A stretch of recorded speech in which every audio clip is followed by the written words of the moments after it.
Assalamualaikum warahmatullahi wabarakatuh. Alhamdulillahirrabbilalamin. Puji dan syukur selalu kita panjatkan kehadirat Allah subhanahu wa ta'ala. Sholawat dan salam semoga senantiasa dilimpahkan kepada junjungan kita Nabi Muhammad SAW beserta para keluarga, sahabat, dan semoga syafaatnya sampai pada kita semua nanti di hari kiamat kelak.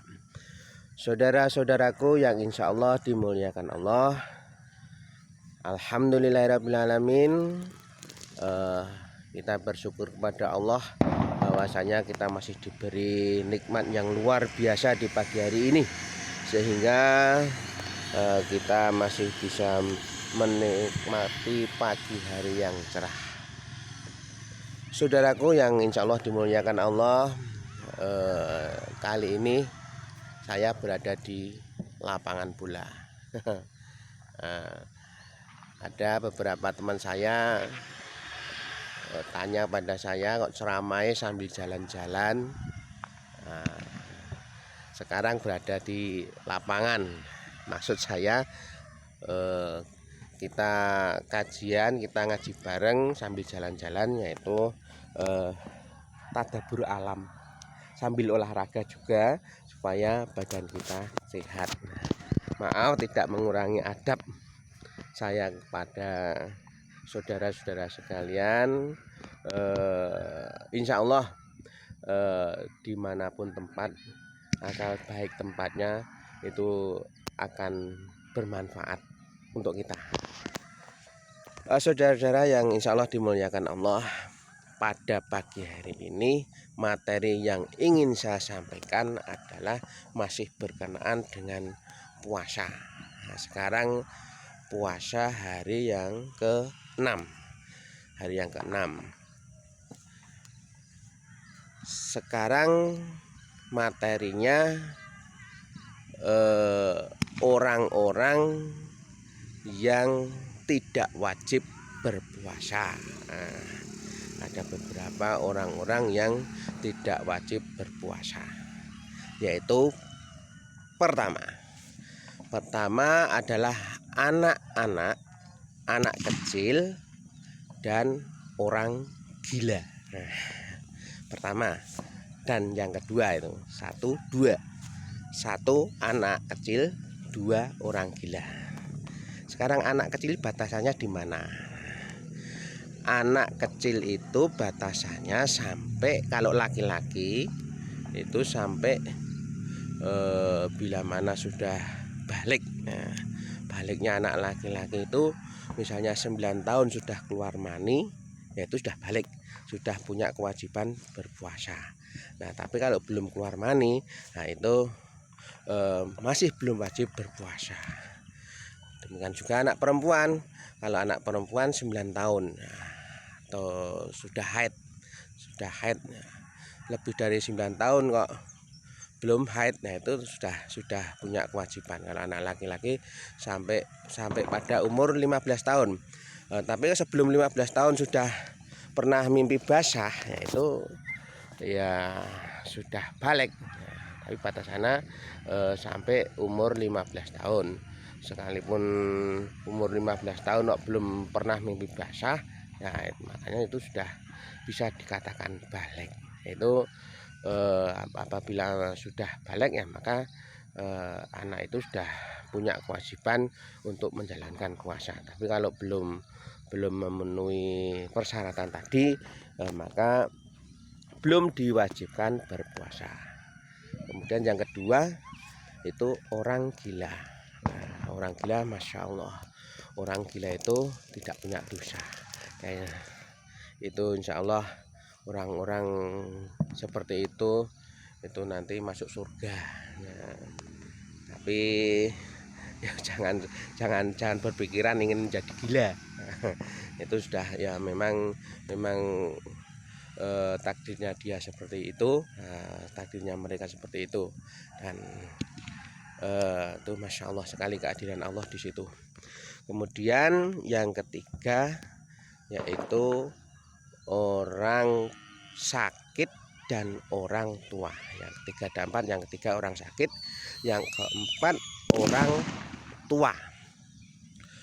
Orang sakit itu juga tidak wajib berpuasa. Sakitnya seperti apa? Ya, yang jelas sakit yang menurut rekomendasi dokter yang muslim tentunya.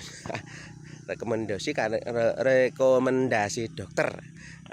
Kalau kita dianjurkan oleh dokter berpuasa kok tambah sakit, ya maka kita tidak wajib berpuasa. Itu kemudian orang tua. Nah, ini orang tua itu juga apa ya? Batasannya di mana? Nah, batasan orang tua ya relatif ya. Kita punya orang tua di rumah. Kalau orang tua kita sudah katakanlah tidak kuat, benar-benar tidak kuat berpuasa, ya apa tidak wajib hukumnya berpuasa. Masalah nanti apa fidyahnya bagaimana, itu nanti ada pembahasan yang lain. Jangan kita sebagai anak harus peka loh, harus peka terhadap orang tua kita itu bagaimana gitu. Misalnya orang tua kita sudah benar-benar sepuh, terus apa tetap kita menyuruhnya puasa, yo hati-hati, kita justru malah bisa berdosa. Karena apa? Memaksakan hal itu. Nah, kita harus hati-hati benar. Orang tua kita kadang misalnya apa telat minum, telat bikin teh, kita bikin teh aja udah seperti itu. Nah, makanya hati-hati banget bagi saudara-saudara sekalian yang di rumahnya kebetulan merawat orang tua. Nah, kita harus melakukan hati-hati. Kita bisa melihat orang tua saya itu seperti apa. Nah, itu kemudian berikutnya yang kelima yaitu orang yang haid, dan yang keenam orang nifas. Orang haid dan orang nifas itu juga tidak wajib berpuasa. Bahkan kalau berpuasa justru malah haram hukumnya. Nah, untuk itu mbak-mbak atau ibu-ibu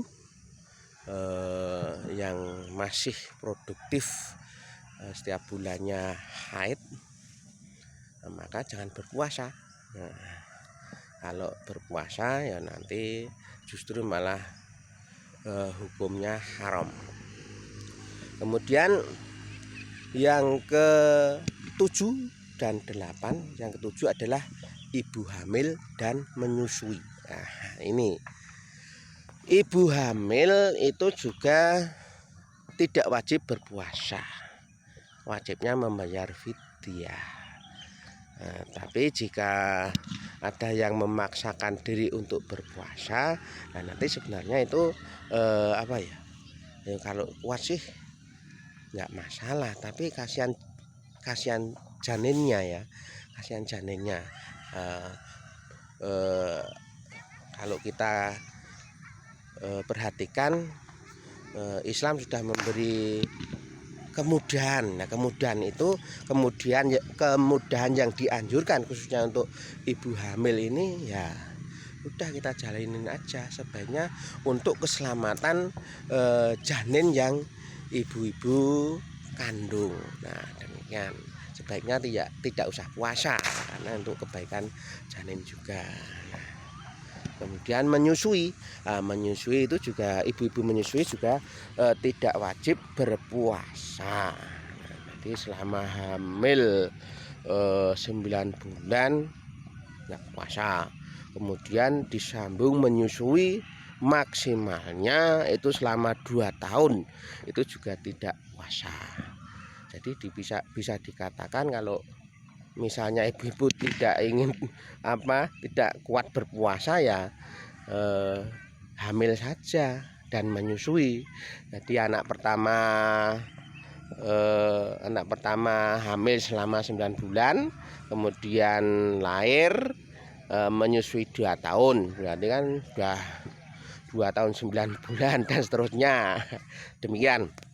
Kemudian yang ke-9 adalah orang yang sedang melakukan berpergian. Nah, ini berpergian jaraknya berapa kilo. Nah, itu banyak kesepakatan, itu kurang lebih 85 km berangkat sebelum subuh. Nah, itu ada yang mengatakan demikian, 85 km berangkat sebelum subuh. Nah, itu bisa dikatakan syafar.